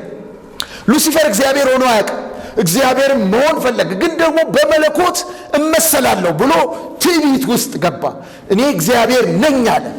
ሰዎችንም የጣለው እግዚአብሔርን መሆን እንዲፈልጉ በማድረግ የሰዎችም ትልቁ ስህተት የአዳምና ሔዋን የመጀመሪያው እኮ ስህተት እግዚአብሔርን መሆን ነው የፈለጉት። አይ እናንተ እኮ እንደሱ እንዳትሆኑ ነው ሲባሉ እሱን መሆን ፈለጉ። እግዚአብሔርን መሆን መፈለግ ትዕቢት ውስጥ ከተታቸው። አደገኛ ነገር ነው። ሰዎች በጽድቃቸው በመንፈሳዊነታቸው ትዕቢተኛ እንዲሆኑ ያደርጋል። በሌላው ላይ እንዲፈርዱ ያደርጋል። ትዕቢት እንዲዳብር ያደርጋል። ውድቀትን እንደሚያመጣ ትዕቢት ስለሚያውቅ ትዕቢት እንደጣለው ያውቃል ዲያብሎስ። ትዕቢት ከሰማይ ወደ ምድር እንዲፈጠፈጥ ያደረገው አደገኛ ነገር እንደሆነ በእግዚአብሔር ዘንድ የተጠላ እግዚአብሔር ትዕቢትን የሚጠላ እንደሆነ ስለሚያውቅ ሰዎች እንዲተብቱ ያደርጋል። በመንፈሳዊነታቸው እንዲመጻደቁ ያደርጋል። በሌላውን እንዲንቁ ያደርጋል። የማያውቁትን ሰዎች የሚያውቁ እንዲንቁ ያደርጋል። የሚጸልዩ ሰዎች የማይጸልዩትን እንዲንቁ ያደርጋል። ጥሩ የሚዘምሩ ሰዎች የማይዘምሩትን እንዲንቁ ያደርጋል። በትዕቢት የተሞላ ያደርግና እንዲወድቁ ያደርጋል። በዚህ መንገድ በረቀቀ ሁኔታ ሰዎችን ይዋጋል። ሌላ በጣም ብሪፍ የሆነ ነገር ነው የምነግራችሁ። እናንተ በደንብ ማጥናት ያለብን ይመስለኛል። ምንድን ነው የሚዋጋው? ረቂቅ የሆነው ስልቱ ምን አይነት ስልት ነው? ምን አይነት ነው ጥቃት የሚፈጽመው? ጠላታችንን አውቀናል እስካሁን ድረስ። እንደገና ደግሞ የጠላታችንን የውጊያ መንገድን አይተናል። በዚህ ክፍል ላይ ሐዋርያ ጳውሎስ ይቀጥልና ጠላትን ወቁ፣ መሳሪያውን ወቁ፣ ማን እንደሆነ ወቁ ካለ በኋላ ወደ ውጊያው ውስጥ ይከታቸዋል። እንዴት እንዋጋ? የዕቃ ጦራችን ምን አይነት ነው? መዋጊያችን ምን አይነት ነው የሚለውን እሱን እናገርና አጠቃልላለሁ መልእክቴን። እንዴት እንዋጋ? የእግዚአብሔር የጦር ዕቃ ልበሱ ይላል። የእግዚአብሔር ኃይል ከሰይጣን ኃይል በላይ ነው። ቅድም እንደተናገርኩት ከሁሉም ኃይል በላይ ነውና ይሄንን ልበሱ ይላል። የእናንተ መዋጊያ መሳሪያችሁ፣ መሸፈኛችሁ የእግዚአብሔር ዕቃ ጦር ነው። ስለዚህ ያንን የታጠቀውን ክርስቲያን አሁን በደንብ እንድትሰሙ ይፈልጋል። ያው እዚህ ላይ በጣም ሸንጋይ ነው፣ ዲሲቨር ነው፣ አታላይ ነው እና ዲያብሎስ አንዳንድ ጊዜ የምንዋጋበትን መንገድ ያታልለናል። እና ፕሮፐርሊ ጦርነቱን መንፈሳዊ ውጊያውን በትክክል እንዳናሸንፍ የሚያደርገን ክርስቲያኖች የሚዝሉ እንዲሆኑ የዛሉ ክርስቲያኖች እንዲሆኑ የሚያደርገው የምናሸንፍበት መንገድ የውጊያውን መንገድ ያዛባዋል። ስለዚህ የተዛባ ፐርሰፕሽን የተዛባ እይታ እንዲኖረን ስለ ውጊያው በማድረግ ነው። እዚህ ላይ በጣም ግልጽ ነው ሐዋርያ ጳውሎስ ቢነግረው፣ እናንተ ልታሸንፉ የምትችሉት ውጊያው የምትዋጉት የእግዚአብሔርን ዕቃ ጦር በመልበስ ነው። ስለዚህ በክፉ ቀን ለመቃወምን ሁሉንም ፈጽማችሁ ለመቆም እንድትችሉ የእግዚአብሔርን ዕቃ ጦር ሁሉ አንሱ ነው የሚለው። ይኸው መንገዱ ይሄ ነው ይላል። በዚህ ጊዜ ክፉን ቀን ለመቃወም እንዲሁም ፈጽማችሁ ለመቆም እንድትችሉ የእግዚአብሔርን ዕቃ ጦር ሁሉ ልበሱ ወይንም አንሱ። ይሄንን የለበሰውን ማየት አይችልም። ይሄንን የጦር ልብስ የለበሰውን ማሸነፍ አይችልም። ይሄንን የጦር ልብስ የለበሰውን ይሸሻል። በነገራችን ላይ ይደፍራል አይደለም፣ ይሸሻል። ይሄንን ልብስ ስትለብሱ በጦርነት ውስጥ ይሄንን የእግዚአብሔር ዕቃ ጦር ለብሳችሁ ሲታይ የተሸነፈ ስለሆነ የሚሞክረውን ነገር አይሞክርም። የሚሞክረውንም ነገር ቢሞክርም እንደማይሳካለት ይታወቃል። ትልቅ ማክሸፊያ የያዘን ሰው እያየ የሚሰነዝረው ነገር የለም፣ ይከሽፍበታል፣ ያውቃል። ይህንን ያለበሱትን ግን የጦር ዕቃውን ያላሟሉትን ግን ሊያጠቃቸው ይችላል፣ ሊሰነዝር ይችላል፣ ክፍተት ሊያገኝ ይችላል በማለት እነዚህ የእግዚአብሔርን ዕቃ ጦር ልበሱ ወይንም አንሱ ብሎ ሐዋርያው ቅዱስ ጳውሎስ ይመክራል። ለመቃወም ትችሉ ዘንድ ዝግጁ ሁኑ። በጦርነቱ ውስጥ የሚመጣ ፍላጻ ካለ ለማሸነፍ እንድትችሉ ዝግጁ ሁኑ ብሎ እነዚህ 6 ነገሮች ወይ 7 ነገሮች ይዘረዝራል። ዝርዝሩን እናንተ አጥኖት። በአንዳንዱ ሐሳብ አንስቼ ያልፋል። የጦር ዕቃችን ትጥቃችን ዝርዝር ተቀምጧል። የመጀመሪያው የሚያነሳው በእውነት ታጥቃችሁ ይላል። ወገባችሁን በእውነት ታጥቃችሁ። ይሄ ቤልት ኦፍ ትሩዝ ብሎ የሚያስቀምጠው ቤልት ኦፍ ትሩዝ የእውነትን መታጠቂያ ታጥቃችሁ፣ ወገባችሁን በእውነት ታጥቃችሁ አንደኛ። ሁለተኛ የጽድቅን ጥሩር ለብሳችሁ በሰላም ወንጌል በመዘጋጀት እግሮቻችሁ ተጫምተው ቁሙ። 3 ነገር እውነትን ያነሳል። በመጽሐፍ ቅዱስ ውስጥ ቅድም እንደተናገርኩት ሰይጣን ዲያብሎስ ውሸት አባት ነው ይላል መጽሐፍ ቅዱስ። እንደሱ ነው የሚያስተምረው። ውሸተኛ ነው። ዮሐንስ ወንጌል ምዕራፍ 8:44 ላይ እናንተ ራሳችሁ የዲያብሎስ ልጆች ናችሁ ይላቸዋል። በጣም ሲመጻደቁ የነበሩት አይሁዶችን እኛ የአብርሃም ልጆች ነን፣ አንተ ደግሞ ማንህና ነው ስለ አብርሃም የምትናገረው? አብርሃም ሳይወለድ በፊት አለው ምናምን የምትል አንተ ማነህ? እናንተ እኮ እንደሱ ሃይማኖተኞች ናችሁ፣ በዛ ውስጥ አለን ትላላችሁ፣ ከኪዳኑ እኮ ውጪ ናችሁ እናንተ ይላቸዋል። በጣም ነው የሚገርመው። እስራኤላውያን እንደውም ሰሞኑን ስለ እስራኤል እስቲ ምንድን ነው የምታስበው ምናምን ይሉኛል ሰዎች። እንደው የጦርነት መንፈሳዊ ነገር የለውም አላቅም እኔ አይዶን ነው። እስራኤል የሚባል በአይሁዶችን እዚህ ላይ ምን ይላቸዋል? እናንተ ከኪዳን የወጣችሁ የአባታችሁ የዲያብሎስ ልጆች ናችሁ ይላቸዋል ኢየሱስ ክርስቶስ። አይሁዶችን የአባታችሁ የዲያብሎስ ልጆች ናችሁ፣ ዲያብሎስ ከመጀመሪያ የሚያውቀው ውሸት ነው፣ እናንተም ደግሞ የዛ የውሸታም ልጆች ናችሁ ይላቸዋል። ዮሐንስ ወንጌል ምዕራፍ 8 አንብቡት፣ እንደሱ ነው የሚላቸው። ቁጥር 44 ላይ ውሸታም ነው ይላል ሰይጣን፣ የውሸት አባት ነው። እንግዲህ ያው እሱን ማን ነው የሚያሸንፈው? ውሸትን የሚያሸንፈው ነው እኮ። ይሄ እኮ ነው። ለዚህ ነው እውነትን የመጀመሪያው ወገባችሁን በእውነት ታጠቁ ይላል። ውሸት የሚሸነፈው በእውነት ነው። ውሸት የሚሸነፈው በእውነት ነው። ውሸት በውሸት ተሸንፎ አያውቅም። ውሸት በውሸትም አይሸነፍም። እውነትን ግን ያዙ፣ በእውነት ታሸንፋላችሁ ነው። እዚሁ የዮሐንስ ወንጌል ላይ የሚለው እውነትን ታውቃላችሁ፣ እውነትን ማርነት ያወጣችኋል። እውነትን ታውቃላችሁ፣ እውነትን ማርነት ያወጣችኋል። በእውነት ደስ ይበለ፣ በእውነት ደስ ይለኛል ይላል መዝሙረኛው። በእውነት ደስ ይለኛል፣ በውስጥ እነሆ እውነት በውስጥ ወደድኩት፣ ያንተን እውነት ወደድኩት፣ በዛም ደስ ይለኛል ይላል። እውነትን የምንወደው ለእውነት የመወገን ፍቅር ስላለን ብቻ ሳይሆን እግዚአብሔር እውነት ስለሆነ ነው። አባታችን እውነት ስለሆነ ነው። መጽሐፍ ቅዱስ ደግሞ እግዚአብሔር እውነት ነው ይላል። ውሸት በሱ ዘንድ የለም፣ ጨለማ በሱ ዘንድ የለም፣ መዋሸት የማያውቅ ነው። ስለዚህ እግዚአብሔር እውነተኛ ነው፣ እግዚአብሔር እውነት ነው፣ ዲያብሎስ ውሸት ነው። የእግዚአብሔር የሆኑ ልጆች እውነትን በመያዝ ዲያብሎስን ያሸንፋሉ ነው። በጌታ ሆነን እውነተኛ ስለሆነ እግዚአብሔር እውነት ስለሆነ እውነትን ስንወድ ዲያብሎስን እናሸንፋል። ስለዚህ እውነትን ያዙ ይላል። እውነት የእግዚአብሔር እውነት ኢየሱስ ክርስቶስ እኔ እውነት ነኝ አለ። በነገራችን ላይ መልሶ የሚመጣው ስለ ኢየሱስ ነው። ኢየሱስን ስለመልበስ ነው። በጌታ ስለመሆን ነው። ጌታን ስለመልበስ ነው። በጌታ ውስጥ ስለመሆን ነው። በሱ ውስጥ ስለመሆን ነው። በጌታ ስለመሆን ጌታን ስለመልበስ ነው። እውነትን ልበሱ ነው የተባለው። እውነትን ታጠቁ። እውነትን ኢየሱስ ነው። ኢየሱስን ያዙ ነው። እግዚአብሔር ነው እውነት፣ ውሸት የሌለበት። በእውነት ግን ኑሩ ነው። በእውነት ተመላለሱ ነው። ሐሰትን አትናገሩ ነው። በነገራችን ላይ ሐሰት የሰይጣን ነው ከመጀመሪያው። ውሸት የውሸት አባት ነው። የዛ ነው ከዲያብሎስ የሆኑ ሰዎች ይዋሻሉ። እውነተኛው ነው። አንደበታችሁ እውነትና በሐሰት አትመስክር ይላል። በሕግ ውስጥ የተቀመጠው ሕግ በሐሰት አትመስክር የሚለውን አስታውስ። ሐሰትን እግዚአብሔር ይጠራል። ሐሰተኛ ምላስን እግዚአብሔር ይጸየፋል ይላል። በወንድማማች መካከል ጠብን የሚዘራ ምላስ፣ ሐሰትን የሚናገር እግዚአብሔር አጥብቆ የሚጸየፈው እንደሆነ ይናገራል። ምክንያቱም እግዚአብሔር እውነት ስለሆነ ነው። በደንብ ይህንን እናስብ። እውነተኞች እንድንሆን የተጠራን የእግዚአብሔር ልጆች ነን። እውነተኛ ስንሆን በአንድ መልኩ የእግዚአብሔርን ዕቃ ጦር ለብሰናል ማለት ነው። ዲያብሎስ የሚፈራው እውነት የሚናገሩ ሰዎች፣ ለእውነት የሚቆሙ ሰዎች፣ በእውነት የሚመላለሱ ሰዎች፣ ሐሰትን ከሕይወታቸው ያሰገዱ ሰዎች፣ እሱን የለበሱ ሰዎች፣ እውነተኞች ሐቀኞችን እግዚአብሔር ይወዳል፣ ዲያብሎስ ይጠላል። ለዲያብሎስ መቅሰፍት የሆኑ እውነተኛ የሆኑ ሰዎች ናቸው። እውነትን የሚወዱ፣ እውነትን የሚያፈቅሩ፣ እውነትን የሚከተሉ፣ ሁልጊዜ ስለ እውነት የሚናገሩ፣ የሚመሰክሩ። ሁለተኛው ስለ ጽድቅ ጥሩር ይናገራል። የጽድቅ ጥሩር ለብሳችሁ ይላል። የጽድቅን ጥሩር ለብሳችሁ።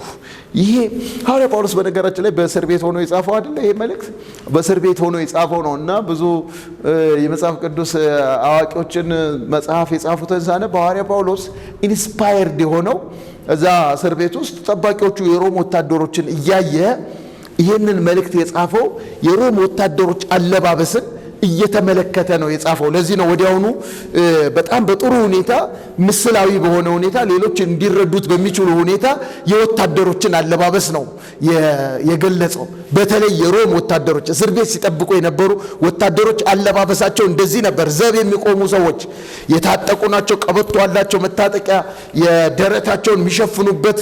አሁን የጽድቅ ጥሩር የሚለው የብሬስት ፕሌት ይለዋል፣ ራይቸስነስ። ይህንን የብሬስት ፕሌት ኦፍ ራይቸስነስ ለብሳችሁ ይላል።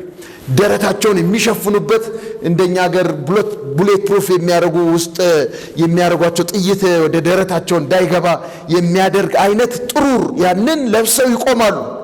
ይህ የጽድቅ ጥሩር የሚለው ቅድም ከዲያብሎስ ጋር አያይዘን እንድናይ ይፈልጋል። ዲያብሎስ ከሳሽ ነው። ዲያብሎስ አታላይ ነው። ውሸት ተናጋሪ ነው። ስለዚህ እኛ ጽድቃችንን በኃጢአት ይከሰናል። ዲያብሎስ ሰዎችን በኃጢአት ነው የሚከሰው። በነገራችን ላይ የወንድሞች ከሳሽ ይለዋል አይደል? በራእይ ምዕራፍ 12 ቁጥር 10 ላይ ዲያብሎስ የወንድሞች ከሳሽ ነው። ክሱ ምንድን ነው?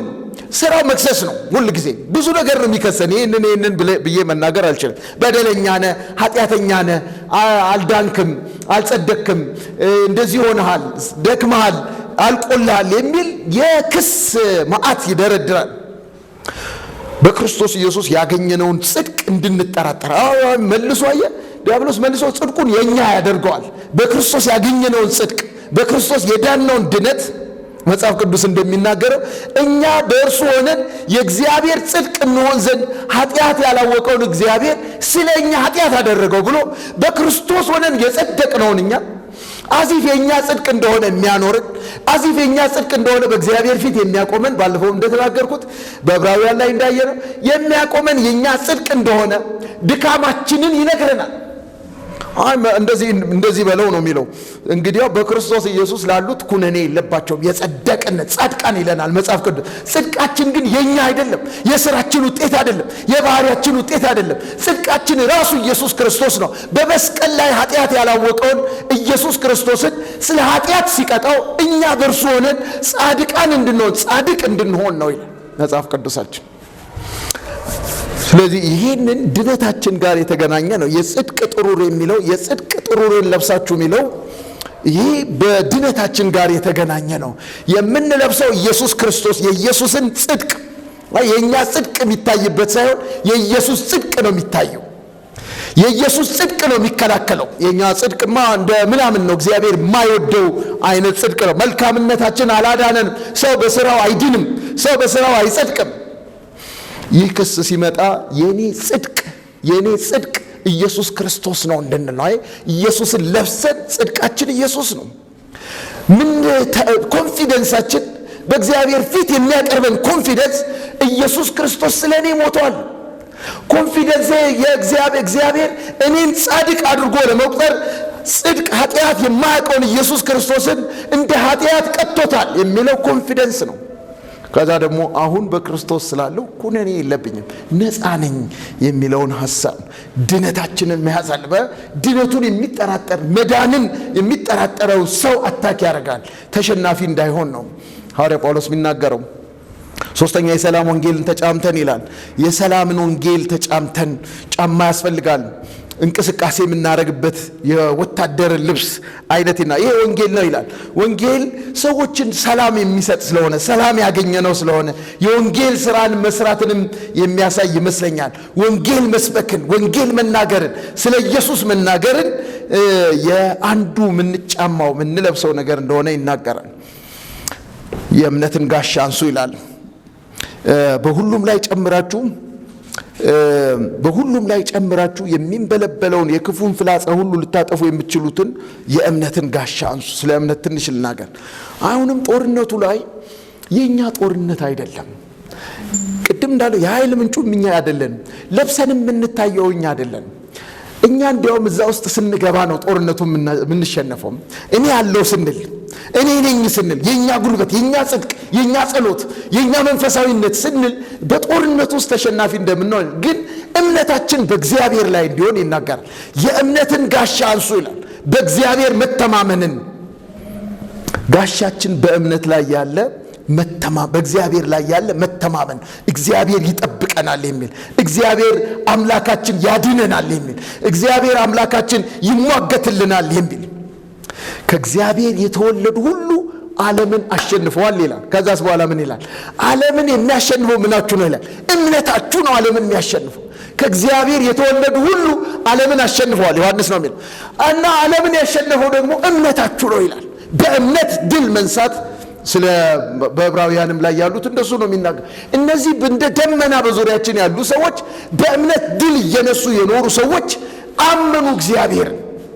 በእግዚአብሔር ተደገፉ ማለት ነው። እምነት ማለት በእግዚአብሔር ተማመኑ ማለት ነው። የቃላቸውን አይደለም የሚያመኑት፣ ራሳቸውን አይደለም የሚያምኑት፣ ኃይላቸውን አይደለም የሚያምኑት፣ ገንዘባቸው አይደለም የሚጠብቃቸው፣ ዕውቀታቸው አይደለም፣ እግዚአብሔር አለ ብለው በእግዚአብሔር ተማመኑ ነው። እምነት ማለት እሱ ነው። በእግዚአብሔር መደገፍ፣ በእግዚአብሔር መተማመን። እምነት በእግዚአብሔር ከኛ ውጪ ባለ ሁሉን በሚችል ሁሉን በፈጠረ በሁሉ ላይ ስልጣን ባለው በእግዚአብሔር ማመን ነው። እግዚአብሔር አምላክ ሰማይና ምድር የፈጠረ ሁሉን የሚችል ጠባቂያችን የሆነ የማይተኛ የማያንቀላፋ የእስራኤል ተዋጊ መጽሐፍ ቅዱስ ውስጥ እንደሱ ተጠቅሷል። እግዚአብሔር ተዋጊ ነው ይላል። እግዚአብሔር የእስራኤል ተዋጊ የሆነ ጦረኛ የሆነ በሱ መተማመን ነው።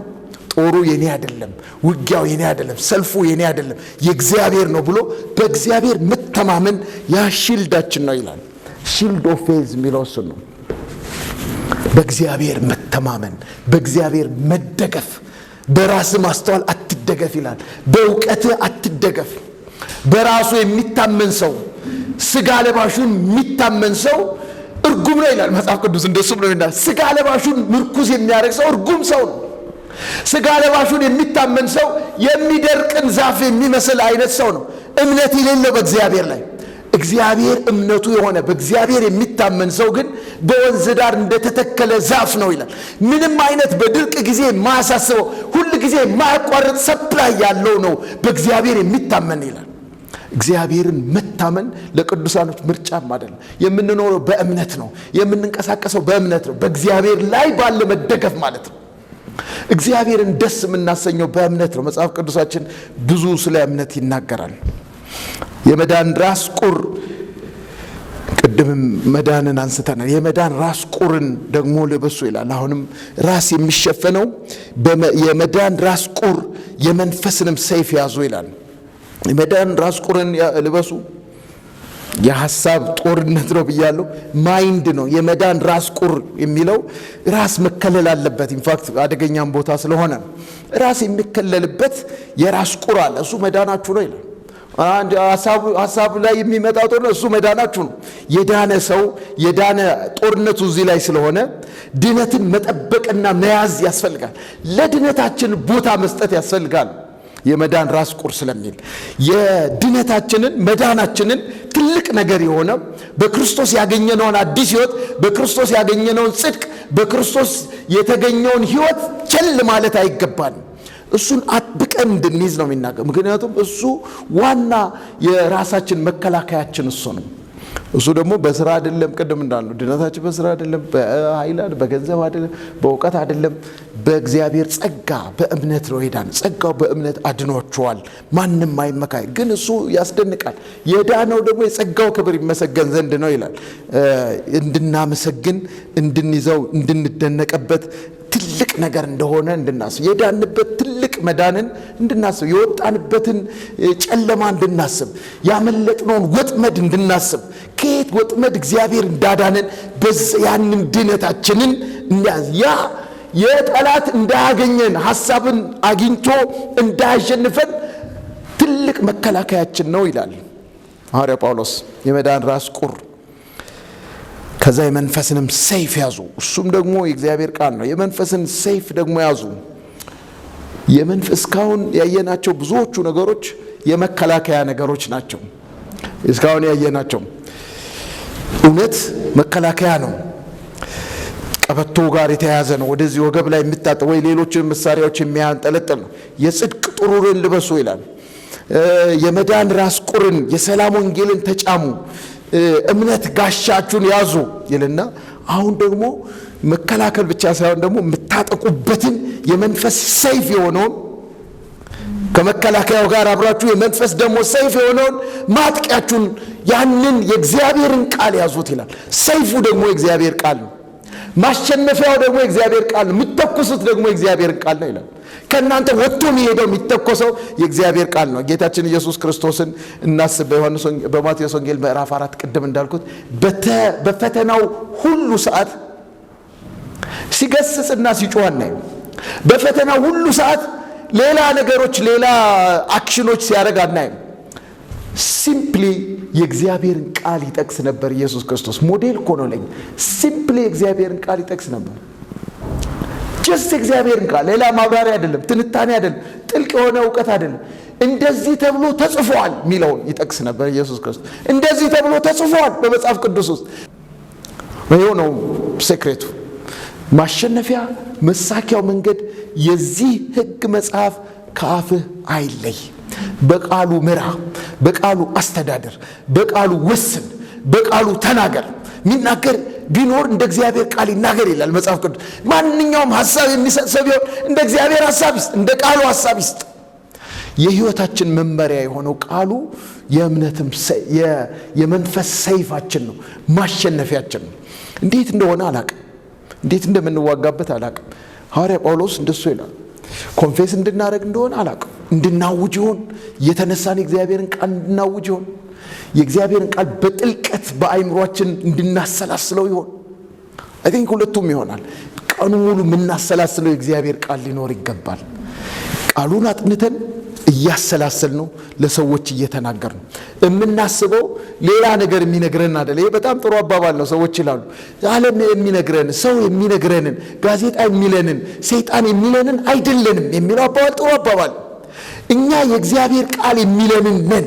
ከዚህ የተነሳ የእግዚአብሔርን ቃል እናሰላስላለን።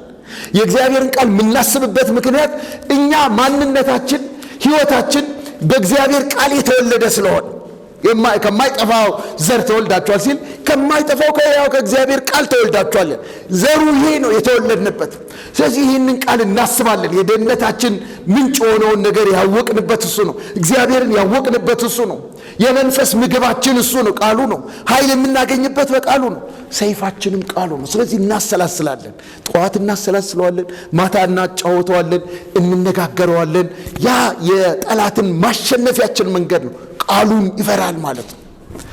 ቃሉን ይፈራል ማለት ነው። ቃሉ ሰይፍ ነው ማለት ነው። ይወጋዋል ማለት ነው። ቃሉ የእግዚአብሔርን ቃል ስንጠቅስ ይወጋል ማለት ነው። ጠላታችን እንዲወጋ እንፈልጋለን፣ እንወጋዋለን። የእግዚአብሔር ቃል ሰይፍ ነው ማለት ነው። የሚወጋው ለካ እሱ ነው። ለካ ከኛ አፍ የሚወጣው የእግዚአብሔር ቃል እንደ ጦር ሆኖ ጠላትን ይወጋል። መንፈሳዊ ነው። ጠላት ይወጋ ምናምን ሲባል የምንለው አካላዊ እንትን ስላለው አይደለም። መንፈሳዊ ቋንቋ ነው፣ ዘይቤያዊ ንግግር ነው። ስለ ዲያብሎስ የሚነገረው ማንኛውም ጠላታችን መንፈስ ነው ብለናል። መጀመሪያ በአይን የማይታይ መንፈስ ነው። የምንጠቀማቸው ምድራዊ ቋንቋዎች ታዲያ ምንድን ናቸው? ይወጋ የምንለው፣ ይመታ የምንለው፣ ይፍረስ የምንለው፣ ምሽጉ ይፍረስ የምንለው፣ እነዚህ ነገሮች መንፈሳዊ ቋንቋዎች ናቸው። የጦርነት ቋንቋ ስለሆኑ መጽሐፍ ቅዱስም ላይ ስለተጻፉ እንጠቀማቸዋለን እንጂ የምንዋጋው ከስጋና ከደም ጋር አይደለም። ፊዚካል የሆነ ጦር ያስፈልጋል፣ ሰይፍ ያስፈልጋል፣ መሳሪያ ያስፈልጋል። ይህ የእግዚአብሔር ቃል ለመንፈሳዊው ዓለም መሳሪያ ነው ማለት ነው። ከኛ አፍ ሲወጣ፣ ከልባችን ሲወጣ፣ በአይምሯችን ስናሰላስል። ለዚህ ነው መጽሐፍ ቅዱስ የእግዚአብሔር ቃል በሙላት ይኖርባችሁ ይላል። ሰይፍ ነዋ፣ ሌላ መሳሪያ የላችሁ። ብንጮህ የእግዚአብሔር ቃል የሌለበት ኃይል ያለው አይመስለኝም። መጨረሻ ላይ የሚናገረውን ተናግሬ ያጠናቅቃለሁ። የእግዚአብሔር ቃል የሌለበት ብቻ ሳይሆን ጸሎት ደግሞ እንደ ሰባተኛ ይሆን አላቅም፣ ሐዋርያ ጳውሎስ አስገብቷል። የመንፈስንም ሰይፍ እርሱም የእግዚአብሔርን ቃል ነው ይልና በጸሎትና በልመና ሁሉ ዘወትር በመንፈስ ጸልዩ ብሎ ያጠቃላል። በዚህ ሐሳብ ስለ ቅዱሳን ሁሉ እየለመናችሁ በመጽናት ሁሉ ትጉ። ይህ ደግሞ ጸሎት ደግሞ መንፈሳዊ ጉልበት የሚገኝበት አቅም፣ ያ ኃይሉን ሪቻርጅ የምናደርግበት፣ ቻርጅ የምንደረግበት ቦታ ይመስለኛል። አንድ ጊዜ አጋንንትን ለማስወጣት ሞከሩና ከበዳቸው። ትዝ ይላችሁ እንደሆነ እምቢ አላቸው። ጌታ ጋር ሄደው አንድ ጊዜ ዝም ብሎ ያስወጡ ነበር። አረ አጋንንትን ወጣልን ምናምን ያሉ ደቀ መዛሙርቱ፣ አሁን ደግሞ አንድ አልወጣም አላቸው። ከዛ ኢየሱስ ክርስቶስ ምን አላቸው? አይ ይሄ ነገር በጾምና በጸሎት ነው አላቸው። አይ ቲንክ ይፈልጋል አለ፣ ጾምና ጸሎት ይፈልጋል አላቸው። እኔ ትርጉሙ ምንም አይደለም ይመስለኝ። ትርጉሙ በጦርነት ውስጥ ያለ ሰው ዲያብሎስ አጋንንትን ከሰዎች ውስጥ ማስወጣት አንዱ ጦርነት ነው። በእርግጥ እሱ ሌላ ነገር ነው። መንፈሳዊ ውጊያ ውስጥ ግን አለ መገሰጽና አጋንንትን ከሰዎች ውስጥ ማስወጣት አለ። መቃወም የሚባለው አለ። አሁን እኛ የምናወራው ስለ መቃወም ነው። በሰዎች ውስጥ ያለ አጋንንትን ስለ ማስወጣት አይደለም። ግን በመንፈሳዊ ባትል ውስጥ ጦርነት ውስጥ ጦርነቱን የምናሸንፍበትን መንገድ ነው። ጌታችን ኢየሱስ ክርስቶስ ጾምና ጸሎት ያስፈልጋል ምናምን ሲላቸው አይ ቲንክ ኃይል መሞላት አለባችሁ ይመስለኛል። ዝም ብሎ ያለ ኃይል ያለ በቂ ኃይል ሰዎች ውስጥ ያደረን አጋንንት ማስወጣት አዞ አይቻልምና ኦኬ እንደዚህ አይነቱ ሲሆን እንደገና ሄዳችሁ ጾምና ጸሎት ማለት በደንብ ቻርጅ መደረግ አለባችሁ። በደንብ ኃይል መቀበል አለባችሁ። ሐዋርያ ጳውሎስም መጨረሻ ላይ የሚያስረው በዚህ ይመስለኛል። በመንፈስ ጸልዩ፣ በጸሎትና በልመና ሁሉ ዘወትር በመንፈስ ጸልዩ። ለራሳችሁ ብቻ ሳይሆን ለሌሎችም በመጸለይ። ስለዚህ ትጥቅን ሁሉ ለብሶ የማይጸልይ ወታደር በእኔ ሐሳብ ትጥቅ ሁሉ አለው። በጣም ለብሷል፣ ላይ አድርጓል፣ ደረቱን ሸፍኗል፣ ታጥቋል፣ ዝናሩን ጫማውን አድርጓል፣ ሰይፉን ይዟል፣ ጋሻውን ይዟል። ግን ልክ መኪና ውስጥ ገብቶ ነዳጅ የሌለው መኪና ለመንዳት መሞከር ነው የሚሆነው ያለ ጸሎት ሲሆን። ያንን ይመስለኛል የሚለው ነዳጅ አለመሙላት መኪና ገዝቶ እንደማለት ነው ወይንም ኤሌክትሪክ ቻርጅ እንደሱ እንዳትሉኝ ቻርጅ እናደርጋለን። አሁን ኤሌክትሪክ መኪና ነዳጅ ደግሞ ወይ ቻርጅ ሳያደርጉ መሄዳቸው ኤሌክትሪክ መኪና ይዞ ቻርጅ ሳያደርጉ ለመሄድ እንደመሞከር ነው። ጸሎት ትጥቅን ይዞ አለመጸለይ ላይ ያንን ያመጣውና ሐዋርያ ጳውሎስ ኦኬ ጸልዩ፣ ኃይል ደግሞ ቻርጅ የምትደረጉበት እሱ ቤንዚን የምትሞሉበት በሱ አይነት ነው ብሎ ይጠቀልላል። እግዚአብሔር የተመሰገነ ይሁን። ቅድም እንዳልኳችሁ እኛ በአንድ መልኩ የተሸነፈ ጠላት ጋር ውጊያ ነው እናደርጋለን። ምክንያቱም በመስቀሉ ገፈዋል ይላል። አለቅነት ስልጣናት ሁሉ ጌታችን እንደሱ ብሏል። እነሆ ሰይጣን ከሰማይ እንደ መብረቅ ሲወድቅ አየሁ። በጣም ነው ደስ የሚለኝ። ሰይጣን ከሰማይ እንደ መብረቅ ሲወድቅ አየሁ ይልና እባብና ጊንጡን ትረግጡ ዘንድ በጠላት ኃይል ሁሉ ላይ ምን አደረኳችሁ? ስልጣን ሰጠዋችሁ ይላል። የሆነ የሚያሸንፈን ያልወደቀ ያልተሸነፈ ምናምን አይደለም። ግን ቅድም ሲኤስ ሌዊስ እንዳሉት ሀሳብ ግን ካገኘ ጎጆውን ሰርቶ እኛን በራሳችን ለመጣል ይሞክራል። ስለ ቦላዊ ነው የሚለው ለዚህ ነው። እውቀታዊ ነው፣ አይምሮአዊ ነው፣ ውጊያው በጣም የረቀቀ ነው ብሎ የሚናገረው ለዚህ ነው። ምክንያቱም እኛ በራሳችን ቦታውን እስካለቀቅንለት ድረስ ቅድም እንዳልኩት ኦልሬዲ ኃይል አለው። ምንም እንኳን የተጣለም ቢሆን ጠላታችን ሰዎችን ለመጥለፍና ይዞ ገደል ለመግባት ሙከራ ያደርጋል። የማያቋርጥ ትግል ያደርጋል። ቢሆንም ግን ይህንን የረቀቀውን ጦርነቱን ለማሸነፍ በረቀቀ ሁኔታ ልንታጠቅ ይገባናል። ትጥቃችንን እንድንፈትሽ ዛሬ መልእክቴ እሱ ነው። ትጥቃችንን እንፈትሽ። በደንብ ታጥቀናል ወይ? ኢየሱስን ለብሰናል ወይ? አንድ ኢንተረስቲንግ ታሪክ አለ። እውነተኛ ታሪክ እንኳን አይደለም የተፈጠረ ይመስለኛል። አንድ ሰው እሱን ተናግሬ ጨርሳለሁ። አንድ ሰው ጌታን አገኘና ቤቱ ጌታን ከማግኘቱ በፊት ቤቱ ሰይጣን እየመጣ ዲያብሎስ እየመጣ ያስቸግረዋል አሉ እና ምንድነው እሱ ዲያብሎስ ለምንድን ነው የሚመጣው ቤት? አሁን ጌታን አገኝቻለሁ ብሎ ይጠይቃል። እንዴ አንተ እኮ ጌታን አገኘ እንጂ ሙሉ በሙሉ ራስን ለጌታ አልለበስክም። ጌታን ልበስ፣ በሱ ኑር፣ እሱ ይሁንልህ። እኔ ምን ቸገረኝ? ቤት ነው እሱ የሚያስበው። በቤት ነው የሰማሁት። በቃ እሰጠዋለሁ፣ እኔ የምኖርበት ቤት ይምጣና ይኑር። አንድ ክፍል እሰጠዋለሁ አለ። 10 ክፍል አለው። አንድ ክፍል እሰጠዋለሁ አለ። አንድ ክፍል ውስጥ መጣ። አሁንም ዲያብሎስ መጣ አሉ። አንኳኳ። ቤቱ መጣ። አሁንም ምንድነው? በሩን ታግሎ ይዘጋና አሁንም ወደ ጌታ ሄዶ ቤቱ ወዳለው ጌታ ይጠይቃል አሉ። ለምንድነው አንተ ይኸው ቤት ሰጠው፣ አንድ ክፍል ሰጠው፣ ለምንድነው የሚመጣው ዲያብሎስ ብሎ እንዴ እኔ አላል በሆነ መንገድ ሙሉ በሙሉ ስጠኝ እንጂ አይ እኔማ ሙሉ በሙሉ አልፈልጋል መፈልገው ክፍል አለ። በል 5ቱን ሰድ 5ቱን እኔ እንትናል። አሁንም መጣበታል። እንደገና እንደምንም ታግሎ በር ከፍቶ እንደምን እንዴት ነው አለ። 9ኙን እሰጥሃለሁ፣ በቃ አንዱን ልኖርበት አለ ይባላል። ከዛ መጨረሻ ላይ አሁንም አንድ እያለ መጣ። አንድ ክፍል ወስዶ ለጌታ 9 ክፍል ሰጠ። ማታ በለመደው ሰዓት ዲያብሎስ መጣሉ አንኳኳ። እንደገና ምንድነው አሁንም የሚመጣው ብሎ ጠየቀ። አይ ሙሉ ቤቱን ስጠኝ፣ ከዛ እኔ ነኝ የምከፍተው፣ ከዛ በቃ እኔ ነኝ የምታየው አለ። በቃ እየተነጫነጨ እሱንም ሰጠ። ከዛ እንደ ልማዱ አንኳኳ። ዛሬ ማን ነው እስቲ ከፍት እንደሆነ አያለው ብሎ ሄደ አሉ። ከዛ ጌታ ሄዶ በሩን ወደ አርጎ ከፍቶ ዝም ብሎ ሲቆም ያንኳኳው ዲያብሎስ ነው ሁልጊዜ የሚመጣው። አሁንም ለመግባት አይደለም የሞከረው፣ በታላቅ መጎንበስ ይቅርታ ጠይቆ ተመለሰ ይባላል። ይቅርታ የተሳሳተ ቤት ነው ያንኳኳሁት ይባላል አሉ። ይሄ ስለ ትጥቅን እንትን ሰጠኝ ሴንስ ይሰጣል። የመንፈሳዊ ውጊያ ውስጥ ሙሉ የታጠቅን እንደሆነ የተሳሳተ ቦታ ነው መጣሁት ብሎ ነው የሚሄደው። አይ ዝም ብሎ ፍላጻውን እንኳን አይወረውርም። የታጠቅን እንደሆነ ትክክለኛ ትጥቅ የታጠቅን እንደሆነ ሙሉ በሙሉ በኢየሱስ ኃይል የበረታን እንደሆነ ጠላታችንን ከለየን